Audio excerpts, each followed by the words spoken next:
A mother was shot and killed right on her own front porch. No one spoke up. No one was held accountable. Until her son came home, not with tears, but with a plan. Today, you'll witness how one soldier turned personal grief into a war against silence. Welcome to Mr. Seven Stories, where stories aren't just told, they resonate. If this is your first time watching, let us know where you're tuning in from. And if you believe stories like this deserve to be heard, hit like, subscribe, and follow so you don't miss the next chapter. That afternoon, the skies over Broward County hung heavy with clouds, as if even the heavens could sense the injustice about to unfold. On a quiet street in Rockdale Grove, a neighborhood where wooden porches had faded with time and barking dogs mingled with the hum of box fans, Martha Elise Ward, 72 years old, a former military nurse, stepped onto her front porch with a trash bag in hand. She wore a gray sweater, loose khaki pants, and frayed cloth slippers. Nothing about her appearance suggested danger. She was simply a mother, a neighbor, a veteran who had once saved countless lives. 3 blocks away, a chase was underway. A young black man in his early 20s, dressed in a black hoodie, had just jumped out of a gray sedan suspected to be stolen. No alarms blared. No warning sounded. 3 officers were in pursuit. Leading them was Logan Thorne Maddox, 34, known for quick reflexes but little patience. Behind him came Sergeant Rayburn, nearing retirement, and Rookie Kendall, still green. When the suspect disappeared behind a wooden fence, Maddox didn't slow down. He didn't radio for backup. He didn't reassess. He turned a corner and locked eyes on the first open door he saw. House number 218. Martha's house.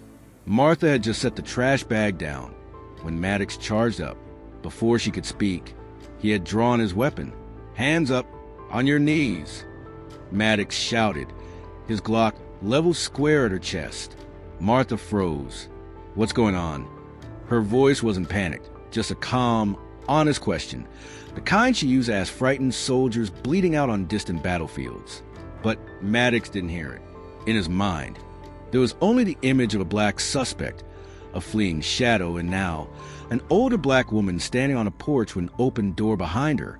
Logic twisted itself into a single fatal action. He pulled the trigger. The gunshot cracked to the air like a lightning strike, sharp, final, and irreversible. Martha collapsed on the porch steps, the trash bag falling from her hand, aluminum cans spilling and clattering down onto the concrete. Sergeant Rayburn was the first to reach her. He looked at the scene, an unarmed elderly woman motionless, offering no threat, then turned to Maddox, face pale. "What the hell did you just do?" Maddox didn't answer. He stood there, breathing hard, finger trembling on the trigger.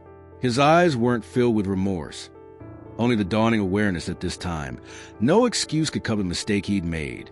Windows along the street creaked open. Neighbors stepped out, hands over their mouths. They knew Martha. Everyone did. She'd mended the kid's jacket next door, brewed tea for the elderly man with back pain. And now she lay there, at her own doorstep, blood seeping into the cracked red bricks. That shot came with no warning, no chance to explain, simply because she was black and standing in the wrong place at the wrong time. Roman Isaiah Ward couldn't remember how many miles he drove from Redstone Crest Base to Broward County. He only remembered not stopping, not turning on the radio, not answering any pings from command. In his hands wasn't a mission brief, but instinct, the kind you hone over 2 decades in the blackest of operations, where orders come in nods and death waits just on the other side of a misread signal. And this time, instinct told him his mother didn't die by mistake. When the black SUV rolled to a stop along the curb in front of 218, Magnolia Street, he didn't shut off the engine.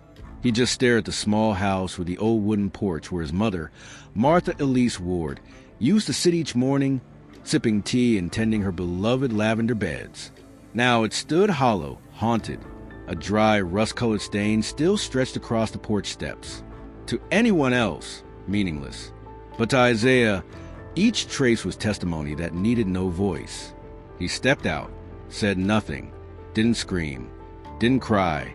He simply knelt by the bloodstain, the place where she'd fallen, where a quiet life had been crushed under the weight of a single cold bullet, fired by a man sworn to protect citizens, Isaiah laid his hand flat against the concrete, still warm with the afternoon sun, eyes dry, not from strength, but from a grief so sharp it had calcified into steel.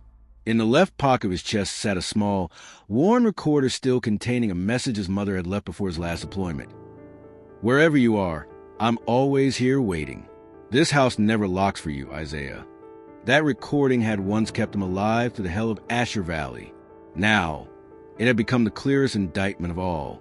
Officer Logan Thorne-Maddox had no idea what or who he had just taken, and perhaps the system didn't realize either. It hadn't just pulled the trigger on a mother. It had unknowingly pulled the trigger on the wrong son. All afternoon, Isaiah didn't leave the porch. Local police arrived, took photos, and left. A forensic tech showed up, asked if he was family. He nodded. No one pressed further. The death of a 72-year-old black woman in Broward County didn't seem like something worth a stir. But it was that very silence that confirmed everything Isaiah already knew. This wasn't a procedural mistake. This was a pattern, a system long accustomed to quietly erasing people like his mother from the ledgers of justice. And the most terrifying part wasn't the bullet. It was how seamlessly everything got swept away, under investigation, protocols under review, no evidence of wrongdoing.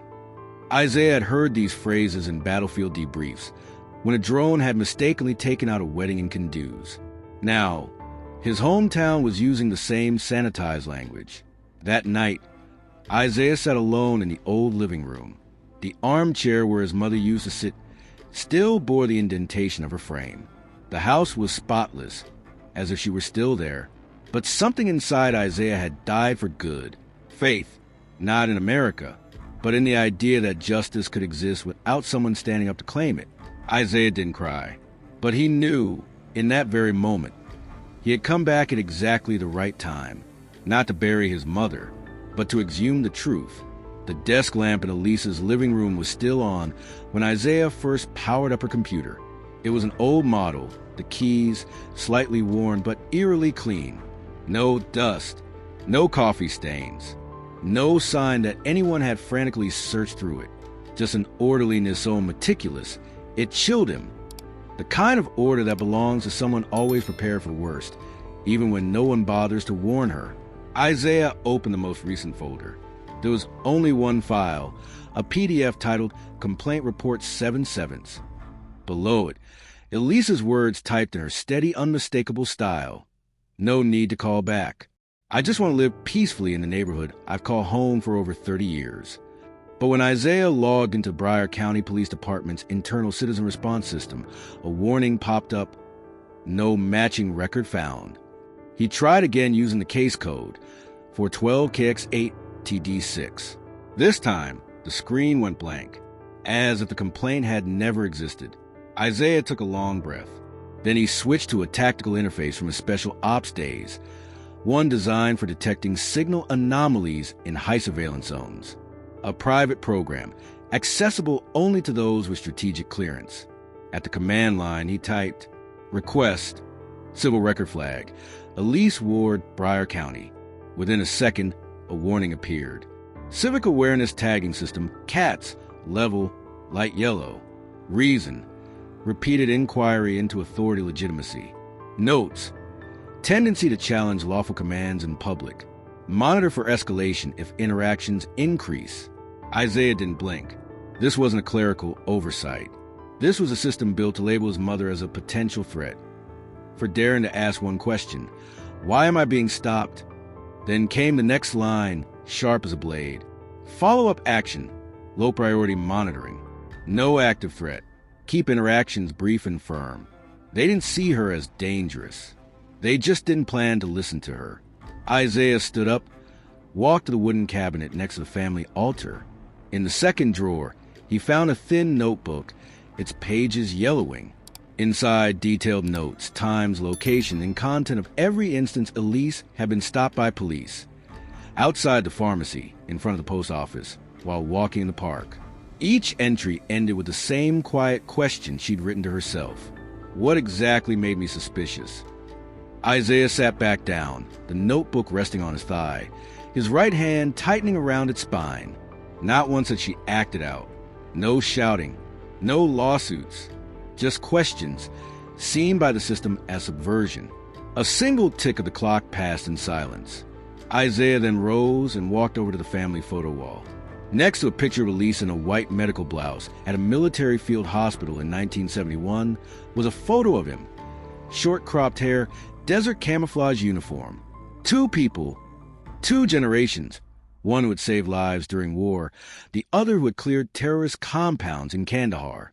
And yet the system chose to erase the woman who had once stitched up the wounds of American soldiers without ever asking for anything in return. He returned to the computer, typed a final command. New directive. Cats record flagged. Collate list of all citizens tagged light yellow in Broward County within 3 years. Isaiah wasn't seeking justice anymore. He was tracking the very mechanism that had turned someone like his mother into a target. Quietly, under the veil of legality. And this time, he would not be silent. Isaiah sat at the round wooden table in his mother's kitchen, fingers gliding firmly over the military-grade encrypted laptop. A gray screen interface flickered to life with a command line prompt. SRP protocol. Domestic Tier 2. Operative clearance required. He input his biometric credentials and entered his identity. Isaiah Miles Ward. Trace code. Theta 421-Nova. A warning flashed. National level access requires dual node security confirmation. Isaiah routed the command through 2 satellite stations. One base in Broward County, North Carolina, and the other in Magnolia. Within 38 seconds, 2 green lights blinked. The interface shifted into SRP, Strategic Response Protocol mode. A declaration appeared across the screen. Response triggered. Suspected violation concerning kin of strategic personnel. Potential systemic obfuscation detected. With detached precision, Isaiah began extracting data from local cameras on Evans Street to auxiliary relay servers installed during a regional drone mapping project. A gas station camera had captured his mother's last living moment. Upright, not evading, holding a garbage bag. Next, Isaiah queried the internal login logs of the Broward County Police Department. Through encrypted channels, he retrieved a compiled list of access entries, user IDs, and data deletion flags. One line stood out. Cat's access, deleted war complaint, tier override skipped. Everything was archived, encrypted to SRP standards, and uploaded to the Domestic Analysis Hub in Broward County, North Carolina. Then came the spike. As Isaiah processed a final packet, his screen flashed red. The top command line shifted. Anomalous access detected. System under surveillance.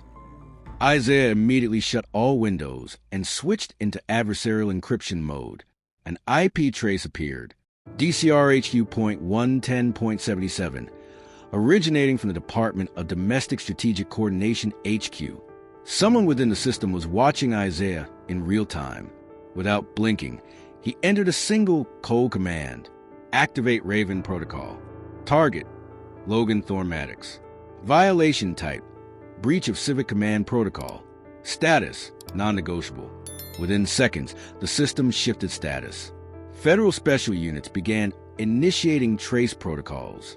Once Raven Protocol was activated, every shadowy shelter built to erase silence was no longer a refuge. It became a target. Isaiah remained seated, his hand resting on the mouse, unaware of how long he'd been still.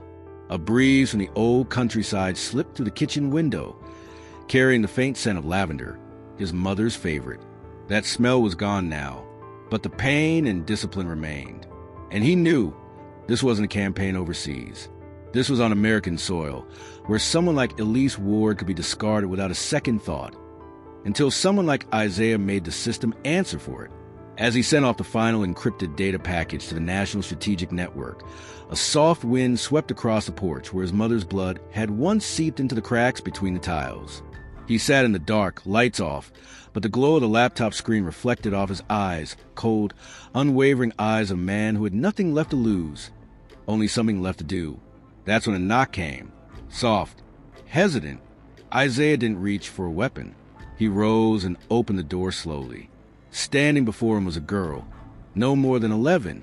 She clutched a battered Sony handheld camcorder to her chest, eyes wide but not afraid. It was Alina Rivera, from 2 houses down, the daughter of Rosa, who worked at the nail salon near the corner. I got it, Alina said softly, then held the camcorder out with both hands, like offering a piece of history. Isaiah crouched. He didn't ask questions. He didn't hesitate. He just accepted it with quiet care.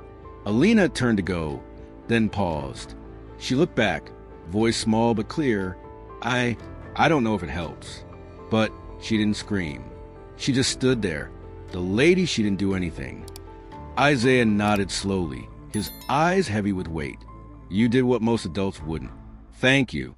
The camcorder trembled slightly in his hands as he opened the tape compartment, rewound the footage. The opening frame was shaky, unfocused. Then slowly it came into view, Elise standing on the porch, holding a trash bag. Maddox's voice barked a command. Elise raised her hands. She didn't resist. She didn't move forward. A single cold shot. She collapsed. 17 seconds. Isaiah didn't rewind it. He closed the compartment, hit convert, and transmitted the footage to one destination. Pastor Abel Kendrick of the New Resurrection Church, the same man who had aired the Rodney Hensley case a decade ago. Within 3 hours, the video aired on WCR8, the local station in Montgomery. No dramatic headlines. No effects. No narration. Just one line, white text on black screen. Filmed by a minor, July 9th, Broward County. The entire state of North Carolina held its breath. No commentary was needed. No one could call it a misunderstanding. There was no room for doubt. Officer Maddox had shot a 72-year-old former military nurse as she stood still on her own porch. The video spread like wildfire across dry grassland. Journalists knocked on every door in the neighborhood just to ask, was it true she served in the war? One newspaper wrote, what we just witnessed wasn't shooting. It was an indictment of the silence we carried for decades. That night, Isaiah didn't turn on the TV. He simply played the tape again, pausing on the frame where Elise looked up, sunlight catching the silver in her hair. And silently, he promised, this won't just be 17 seconds. This will be the day truth came back to life. Outside, officers at the Broward County Police Department were beginning to understand. This time, they couldn't erase the footage. They couldn't distort the narrative. They couldn't blame procedure. Because this time, justice had a face, and it was recorded by a child.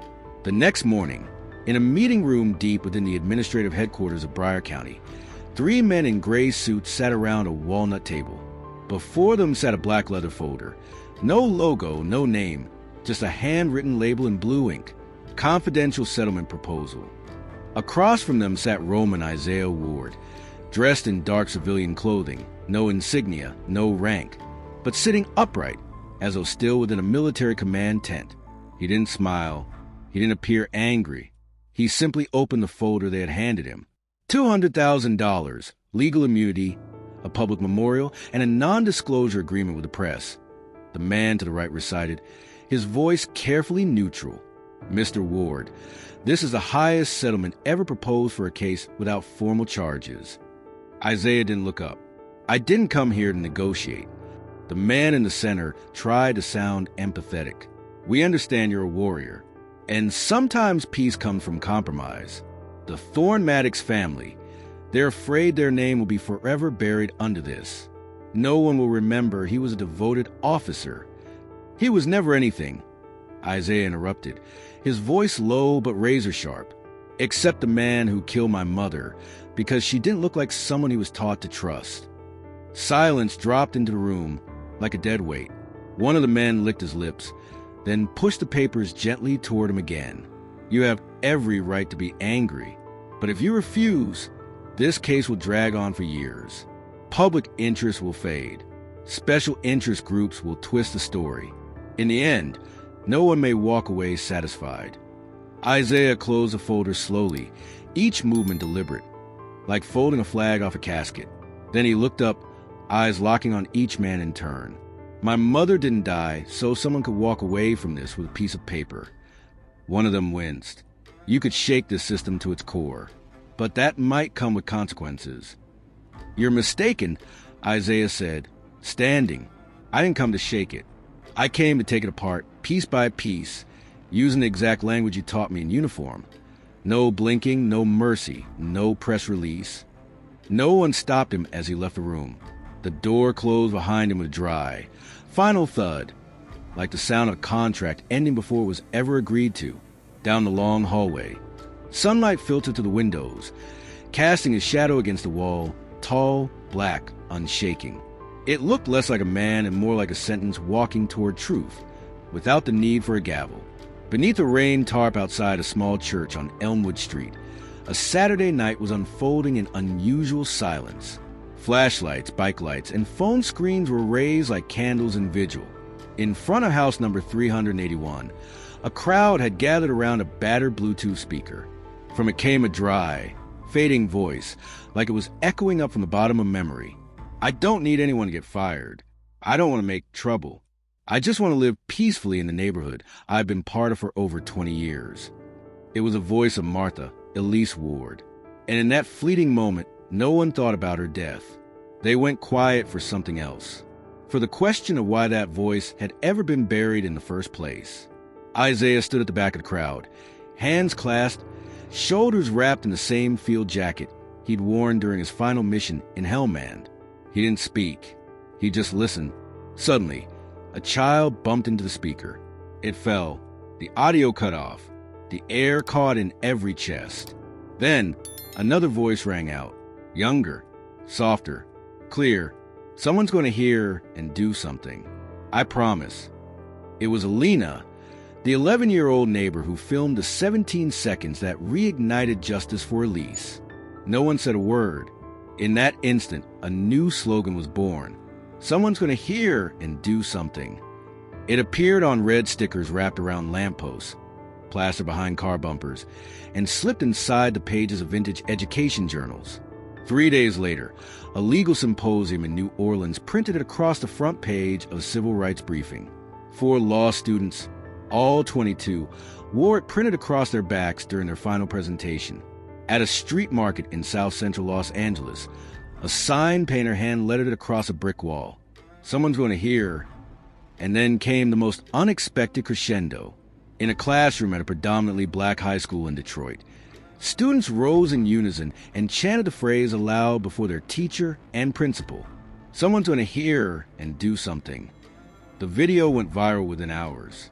NBC played it on the evening news, and the state governor nearly referenced it, before stopping herself, caught between protocol and pulse. Isaiah sat quietly in the back of that Elmwood crowd, still wearing the dark face watch his mother had given him before his first deployment. And he knew he and his mother were no longer far apart, because her voice had been heard. And now, a sister would have to move. Adrienne Lee Monroe was not the kind of person who rattled systems. In her 10 years with the Elmwood Police Department, she'd learned to survive through strategic silence. Write correctly, report just enough, and know when to look away. But that night, as Elise's recording spread across the country, something inside Lee began to crack. Someone will hear, and someone will act. The final words Martha Elise Ward left in the internal complaint system weren't a plea for help. They were a message for someone like Lee. At 2 a.m., Adrienne Lee Monroe sat alone in her precinct office, hand resting on a file stamped, "Internal use only," eyes fixed on an access-level chart buried deep in the department's network. One overlooked detail. The deletion order for Elise's complaint hadn't originated from the civilian system. It came from a mid-tier internal access code, CA-77, assigned to Administrative Officer Craig Allen Withers, a man once personally trained by Thorne Maddox back in the academy. Lee unlocked her personal storage device, a military-grade hard drive her cousin had left behind before deploying overseas. She began backing up everything: edit logs, civilian complaint deletions, and several audio files labeled unverified source. Among them was a recording of a private video call between 3 senior officers discussing Elise. She's the kind who won't bow, that type files complaints again. Just end it. Make it clean. In that moment, Lee was no longer lieutenant. She was a witness. 2 weeks later, Lee sat across from Reverend Josiah Wells at Grace Chapel. Not in uniform, not with a badge, but with truth. She slid a sealed file bag across the table and whispered, "I don't know if I'll survive this, but Elise deserves to be heard again, and this time I won't stay silent." Wells only nodded. No more words were needed. That night, Lee didn't go home. She drove to a small cabin in northern Broward County. Off-grid, no signal, no Wi-Fi. She left behind her resignation letter. It contained no apologies, just one line. "I no longer belong to a system that confuses silence with loyalty." 3 days later, encrypted copies of Lee's files were anonymously delivered to Ridgefield Legal Center, marking a turning point in Isaiah's case. And across the halls of government, the name Adrian Lee Monroe no longer showed up as a badge number, but as a fault line shaking an entire system. 3 weeks after Adrian handed over the hard drive, an 82-page federal filing was submitted to the Southeastern District Court titled Isaiah Ward et al. v. Broward County Police Department and the Office of Domestic Intelligence Analysis. Alongside Isaiah, 1,023 co-plaintiffs added their names: cooks, seamstresses, delivery drivers, elementary teachers. People who've been pulled over without cause. People whose complaints had been ignored. People who waited for answers that never came. And now they chose to stand. Isaiah didn't attend the press conference. Instead, at 9 a.m., a courier arrived at the courthouse with a simple wooden box. Inside wasn't speech or video. It held a handwritten brief. 12 pages of detailed analysis, data points, access logs, incident codes, proof graphs. On the last page, in green ink, was one line: "I don't want to be the face. I want the system to become a mirror." People didn't remember Isaiah because he shouted. They remembered him because he spoke. For everyone whose complaint had been deleted, who had been reduced to a processing code instead a human being. In a local radio interview, an elderly man, once the victim of a random raid 20 years prior, said quietly, "I didn't think I'd live to see this day." But Isaiah took one person's pain and turned it into the voice of an entire generation. In the closing lines of a feature published by Southern Echo, one quote from the class action filing was repeated again and again: "I was erased, but the system knew my name." Young readers began sharing that sentence across every platform, on Instagram stories, pinned to church bulletin boards, even engraved on small flags fluttering outside Briar Creek Elementary School. Isaiah never wanted to be the soul of a movement. He only wanted to ensure that every voice once buried in silence would be spoken again, one last time. And this time, no one could erase them. There was no ceremony, no anthem, no thunderous applause.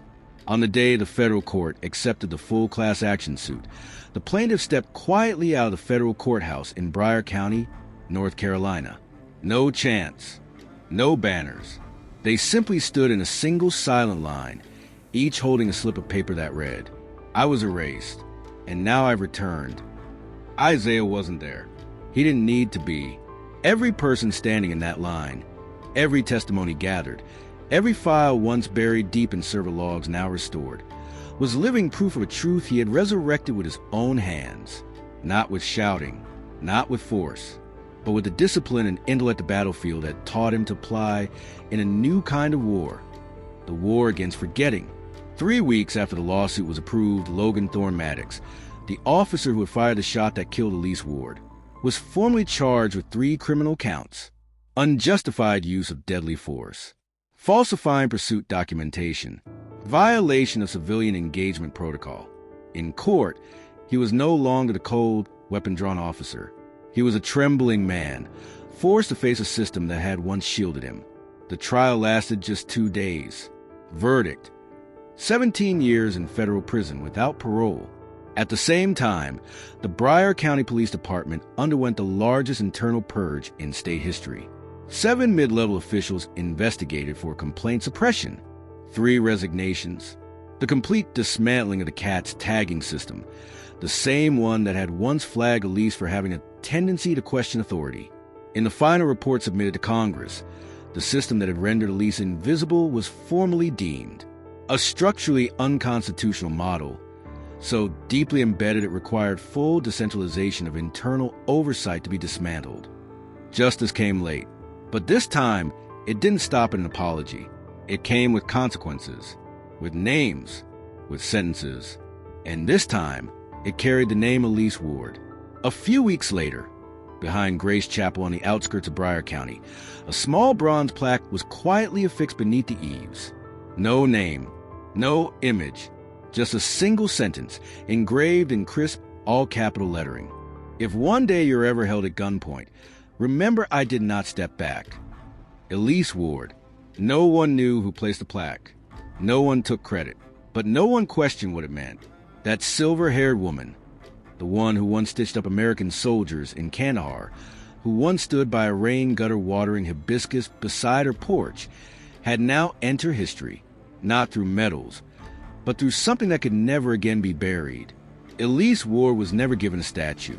No street bears her name. But in high school civics classrooms across the American South, teachers began including a short audio clip of her voice, the one that went ignored while she was alive, in their lessons on rights and responsibilities. They played it in silence. And when her voice echoed through the room, "I don't need anyone to get fired. I just want to live in peace in the neighborhood I've been in for nearly 40 years." No one heard it as just a sentence anymore. The entire country had listened on her behalf. As for Isaiah, he was no longer in Broward County. No one knew where he'd gone. No social media. No interviews. No acceptance of any financial settlement. Only once did a mail carrier report finding a gray envelope left at the gate of Grace Chapel. Inside was a single quarter-folded slip of paper. No name, just one line. "Silence killed my mother. I won't let it kill the next." And that was enough. In a world where people are often forced to scream just to be heard, Elise Ward had compelled an entire system to listen, not through noise, but through a presence that could no longer be erased. And her son, a warrior who returned without announcement, left behind the most powerful weapon for the generations that follow, a truth that could not be edited.